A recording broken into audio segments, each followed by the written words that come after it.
Olá, turma da primeira série do ensino médio. Estamos aqui então para esta aula de recuperação do primeiro semestre de 2025, envolvendo aí a parte de história geral. Vocês já devem ter tomado conhecimento que de tudo aquilo que nós trabalhamos no primeiro semestre, eu estou selecionando, na prova de recuperação apenas duas civilizações, as civilizações da Antiguidade Clássica, e que nesse caso envolve aí a civilização grega e a civilização romana, tá ok? Bom, dessas duas civilizações é óbvio que a gente não vai ver tudo, então aqui eu vou trazer para vocês os atalhos que serão assim muito estratégicos e importantes para que vocês façam uma boa prova. Primeiro dado importante para a gente é no sentido da gente se questionar por que estudar Antiga Grécia, Roma Antiga, e aí a gente vai constatar que essas duas civilizações, pelo que elas produziram, sejam no campo da política, no campo das artes, do pensamento, enfim, nós vamos ter alguns legados e algumas contribuições significativas para a formação aí da chamada civilização ocidental como um todo, Então, tem sim uma significância, tem sim uma importância da gente buscar as origens, as raízes de algumas manifestações que as civilizações ocidentais aí principalmente praticam. E aí eu trouxe alguns exemplos, no caso dos gregos, duas grandes contribuições, uma que foi aí a chamada, vamos colocar dessa maneira, a invenção da filosofia, uma proposta de se chegar ao conhecimento e à verdade, não a partir de narrações mítico-religiosas, mas sim a partir do uso da razão. Então, agora nós vamos ter alguns pensadores gregos que vão buscar uma certa logicidade, inclusive com possibilidade de se provar algumas verdades que estão sendo apresentadas.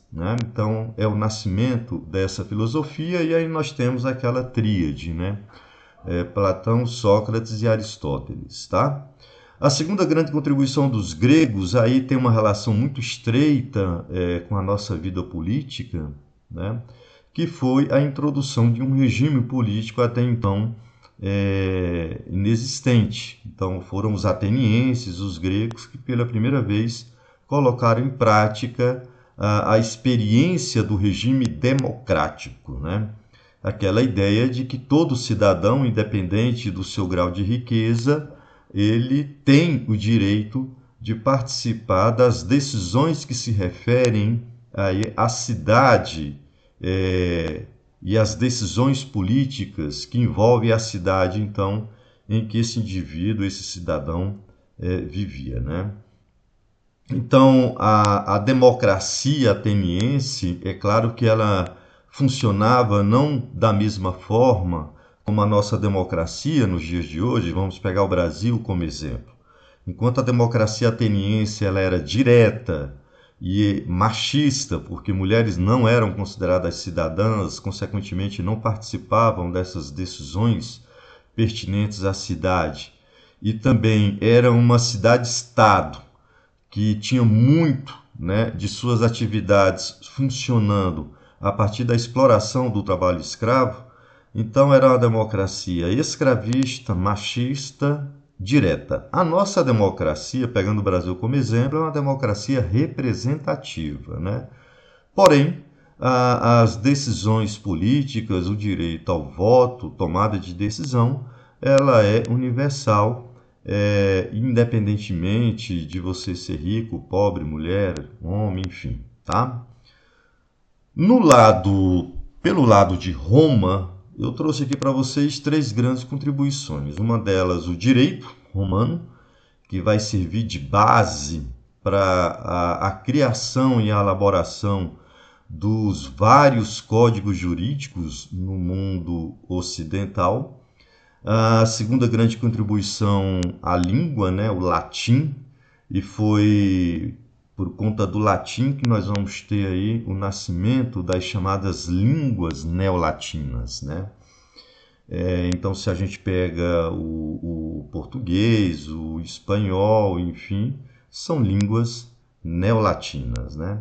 E a terceira contribuição, a arquitetura. Uma arquitetura grandiosa, uma arquitetura funcional, e eu acho que talvez o melhor exemplo aí seja a construção dos aquedutos, né? Diga-se de passagem, boa parte desse conhecimento dos romanos no que tange a esses aspectos mais urbanos, né, de uma cidade propriamente dita, isso se deve muito àquele período em que Roma foi governada pelos reis etruscos, ok? Bom, segundo dado importante para a gente, aí envolve tanto Grécia e Roma, que é a questão do escravismo, né? Então, se você me pergunta qual o sistema econômico ou qual o regime de trabalho que prevaleceu nessas civilizações, e aí é claro, eu já estou tratando de um momento em que as cidades gregas e Roma já estavam configuradas então como uma cidade propriamente dita, com divisão de classes sociais, com poder político constituído. O sistema que prevaleceu foi o sistema escravista. Então, nesse sentido, as civilizações clássicas elas se desenvolveram muito à custa e às custas da exploração do trabalho escravo. E aqui precisamos fazer uma distinção, porque na história da humanidade tivemos então dois momentos significativos em que a escravidão se tornou predominante. No primeiro momento, lá na Antiguidade Clássica, Grécia e Roma, e que o escravo ali, a principal forma de se obter esse trabalhador escravo era por intermédio dos prisioneiros de guerra ou então por conta de dívidas, né, não pagas, que era a escravidão por dívidas, tá?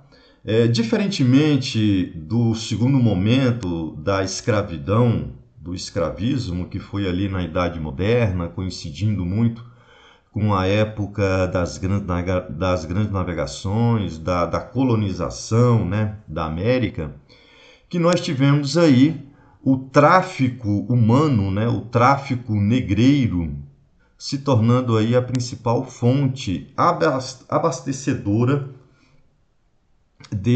dessa mão de obra escrava e, é claro, para atender uma demanda produtiva na América. Então, o contexto da escravidão na Idade Moderna já envolve aí o contexto do colonialismo, já envolve o contexto da política mercantilista, e nós podemos também falar que essa escravidão da época moderna, diferentemente da escravidão lá do mundo antigo, ela no mundo moderno foi uma escravidão racializada, né?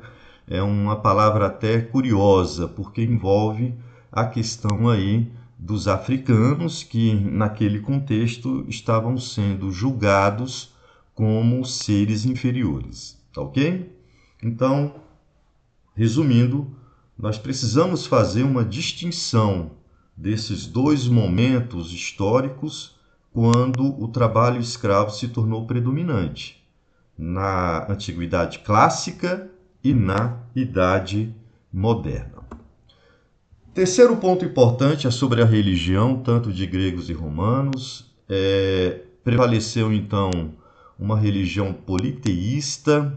Os deuses, eles assumiam aí suas formas humanas, né?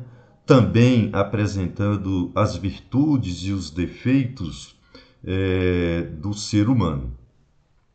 No caso da Grécia, nós vamos ter, né, a mitologia sendo muito rica e que foi a primeira forma que os gregos, né, encontravam ali respostas para, de repente, certos fenômenos que chamavam a atenção desses gregos, tá? Os deuses romanos praticamente serão os deuses gregos, mas com outras denominações, e esses deuses romanos eles vão ser muito utilizados aí como eventos ou manifestações religiosas públicas, né? Então, nós temos aí grandes e muitas semelhanças envolvendo a religião grega e a religião romana. É bom chamar a atenção que na terceira fase da história de Roma, que foi no Império, tá? Nós vamos ter já uma mudança nessa caracterização da religião por conta do crescimento e da expansão do cristianismo, né? Uma religião monoteísta, tá? Outro tema importante, agora muito focado, né, aí para a Grécia, é sobre a sua organização política. A civilização grega chegou a constituir, chegou a formar um poder aí único, né? Um poder que unificasse todas as cidades gregas? Não. Em termos de organização política, prevaleceu a fragmentação, né? A divisão aí das cidades-estados. Nós vamos ter a Grécia constituída por centenas de cidades-estados, cada uma delas autônoma, independentes, com suas leis próprias, a sua organização política também própria e específica, tá? Das cidades-estados, vamos destacar duas, que no próximo slide aí vamos tratar de caracterizar uma e outra, que foram as cidades de Atenas e Esparta. Então, a palavrinha-chave que define as polis gregas, ou as chamadas cidades-estados, é esse grau de independência e autonomia que cada uma delas possui. Aí vem aquela grande pergunta: se cada cidade e estado é independente, por que falamos então civilização grega como se fosse um bloco só? Ora, temos alguns elementos que unem esses gregos, que unem essas cidades-estados, né? Então, se a gente pega o aspecto da língua, o aspecto da cultura, vamos pegar como exemplo a realização dos Jogos Olímpicos na Antiguidade, que era um momento ali em que as cidades gregas elas estariam unidas nesses eventos esportivos. Então, esses aspectos culturais eles são tomados aí como elementos para a gente falar da civilização grega como um só bloco, tá? Mas se a gente vai para o campo mais da política e até mesmo para o campo econômico, aí não. Cada uma tem a sua especificidade, tem a sua independência aí acontecendo, tá? Para finalizar, então, o nosso bate-papo aqui sobre Grécia, aí vamos às diferenças entre Atenas e Esparta, né? Eu acho que é aquilo que mais se cobra em prova, é da gente considerar que enquanto em Atenas nós vamos ter aí uma cidade voltada muito para uma formação completa do cidadão em termos de formação física, né? A preparação do seu corpo, mas também uma formação intelectual. Já os espartanos, eles estavam muito voltados para essa ideia do cidadão soldado, né? Então, em prejuízo dessa formação intelectual, eles vão dar muita prioridade a essa coisa da preparação física para que se tenha, então, um bom guerreiro, um bom soldado capaz de proteger a cidade de Esparta.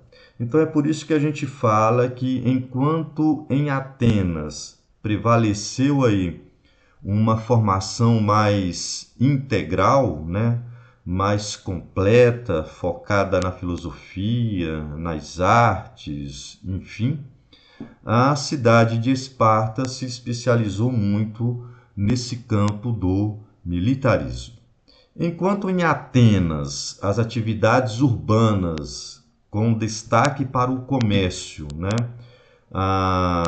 acabaram se tornando aí as atividades econômicas de maior destaque, em Esparta foi a própria agricultura, até porque a região ali da península do Peloponeso, né, onde se desenvolveu a cidade de Esparta, uma região que tem aí uma riqueza em termos de terras férteis, já o que não se verificava muito naquele território onde se ergueu a cidade de Atenas.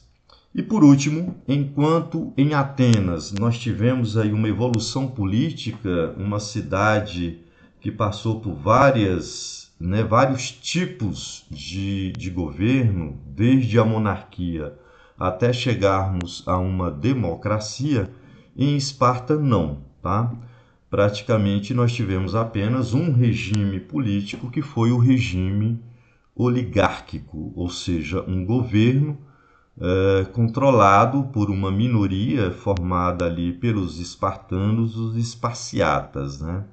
Então se formava uma certa nobreza e ela se identificava então com o poder, controlava esse poder, tá? Agora vamos tratar da civilização romana.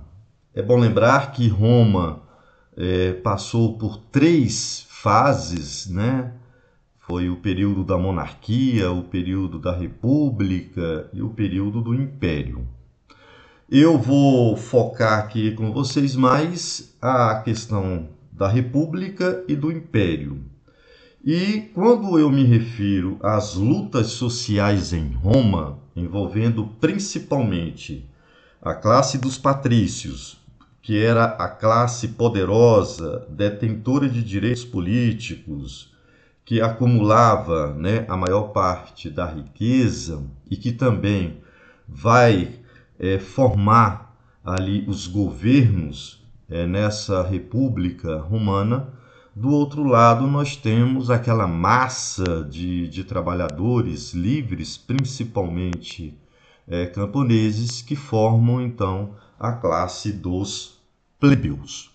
Num primeiro momento, os plebeus eram livres, mas não tinham direitos políticos.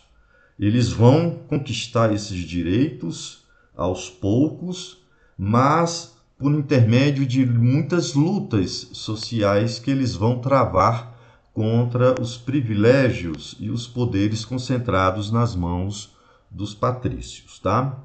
Essas lutas de classes, elas vão se intensificar muito a partir daquele momento em que Roma passa a se constituir centro de um império e uma cidade que passou a dominar toda a bacia do Mediterrâneo.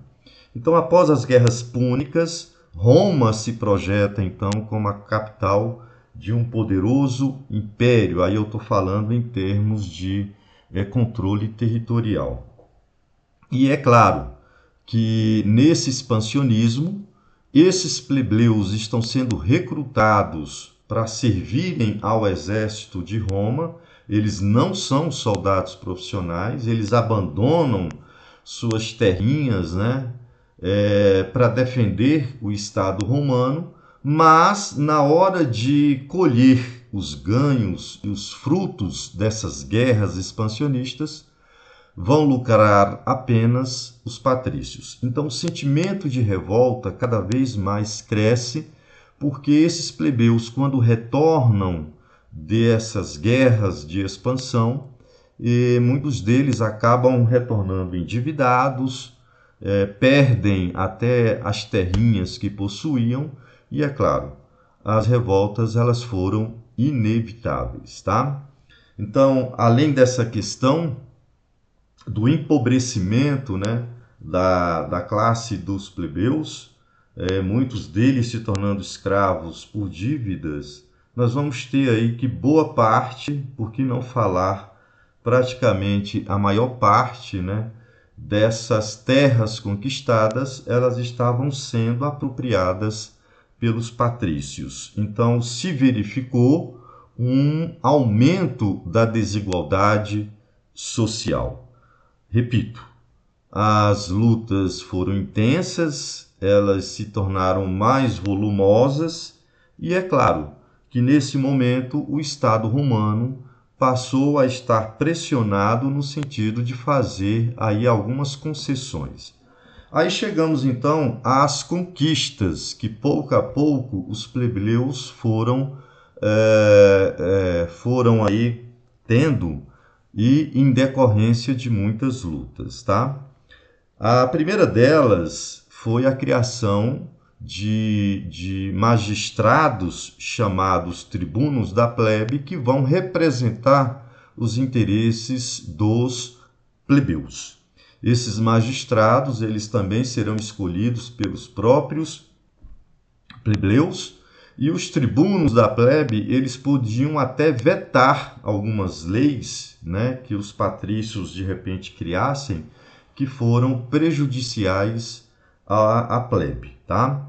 Então observa que foi um passo significativo no sentido de que ali no governo agora dessa República Romana, nós vamos ter algumas figuras, os tribunos da plebe, que estarão ali tomando decisões a favor dos plebeus.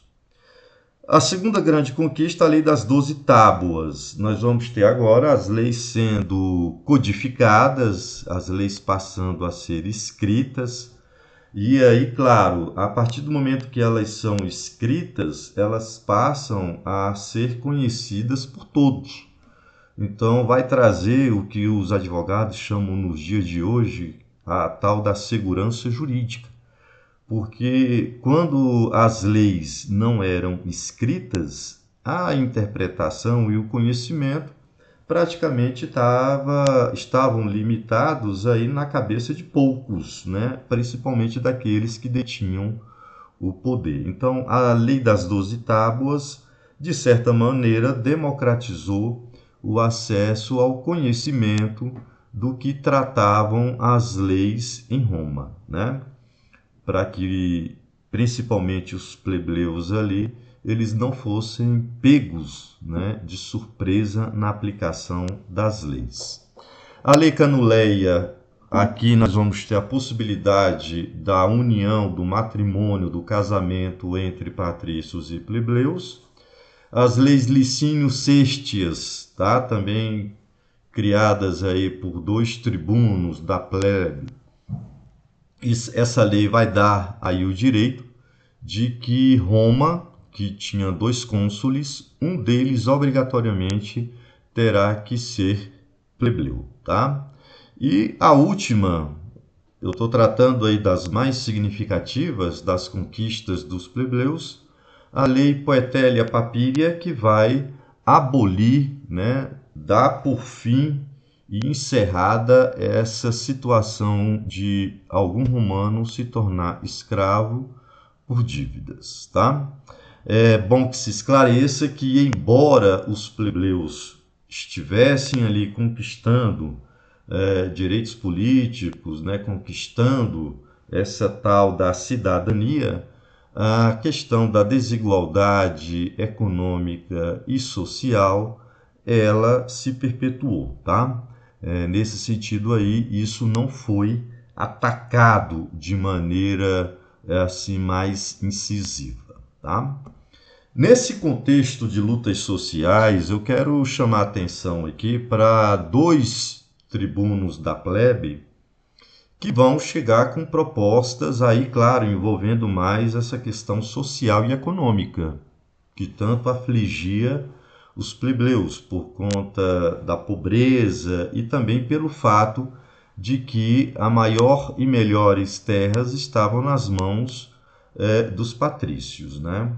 Então, os irmãos Graco, Tibério e Caio Graco, tribunos da plebe, o Tibério ele vai propor uma lei que estabelecia, né, a distribuição de terras a esses plebeus, aos camponeses. Então, a proposta dele foi sim de reforma agrária, mas é claro que a reação do Senado e dos patrícios foi enorme, né? Inclusive Tibério Graco ele vai ser até assassinado por conta dessa elite dirigente que não aceitava em hipótese alguma qualquer proposta de reforma que, é claro, mexesse no bem mais precioso dos patrícios, que era a questão da terra. O outro tribuno, o irmão do Tibério Graco, o Caio Graco, ele vai apresentar um projeto de lei, né, a chamada Lei Frumentária, que vai permitir, então, o Estado romano vender aos plebeus o trigo a um preço mais popular, a um preço mais baixo. Então, o Estado romano ele vai subsidiar, ele vai pagar uma parte do trigo que estava sendo vendido aos plebeus. Essa lei ela foi, de certa maneira, aplicada, mas o destino dos irmãos Graco, aí o destino não foi muito feliz, né? Os dois acabaram sendo assassinados, ok?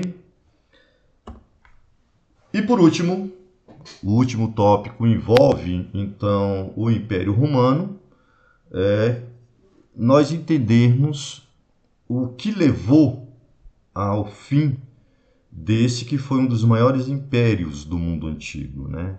Foi um império que durou muito tempo. Quais os motivos? A partir ali do século III depois de Cristo, quais as causas que levaram à queda do Império Romano do Ocidente? Eu só quero fazer um esclarecimento que o imperador Teodósio, no ano 395, então no século IV, ele vai, como forma de conter a crise que se alastrava, ele vai dividir o império em duas partes, o Império Romano do Ocidente e o Império Romano do Oriente, tá? Como as atenções são voltadas mais para a parte ocidental, em 476 d.C., o último rei ou o último imperador de Roma, Rômulo Augusto, ele vai ser derrubado, deposto, quando a cidade foi atacada pelos Érulos, né? Um povo de origem bárbara germânica, né? A parte oriental não, ela foi preservada, que depois passou a ser conhecida, né, como o Império Bizantino, porque a cidade de Constantinopla depois passou a se chamar Bizâncio, e esse império ele vai sobreviver até ali ao século XV, né? Mas, voltando então, quais os fatores que levaram à crise do Império Romano do Ocidente? Primeiro deles, e talvez o mais importante, a partir do momento que Roma estagnou, paralisou, parou de conquistar novos territórios, essa fonte abastecedora de escravos, que eram os prisioneiros de guerra, essa fonte secou. Vamos considerar que a economia romana, né, e outros serviços, outros setores dessa civilização giravam em torno do escravismo, da escravidão.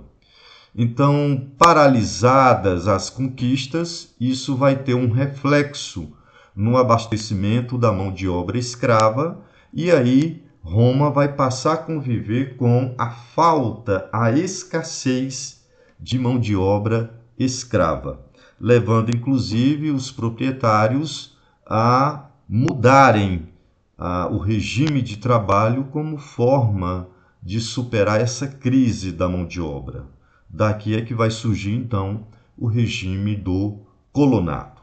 Então, a crise do escravismo ela vai ter um reflexo em vários outros setores dessa civilização romana, do Império Romano.